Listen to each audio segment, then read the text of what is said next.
Okay, so your perfect smile may have gone, or a crown from the back teeth, but the procedure is the same for both. Most crowns are placed on what's left of the tooth in the filling, and it'll look like this when the crown comes off. Give both a good clean, and then use temporary cement as shown here, and follow the instructions as well. Pause the video to have enough time to read them. Sometimes a bit of the tooth's in with the crown, which makes it more difficult. Sometimes it's broken so much there's nothing there, makes it impossible. We end up having to do a root filling and then a pin and a crown on top of that. These are what people call screw-in teeth, but are not to be mistaken with implants.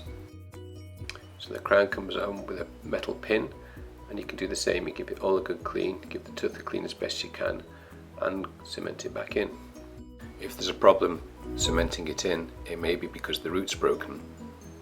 As with all these things, the best thing is just to still try and keep the area nice and clean, and we'll be able to do something on your return.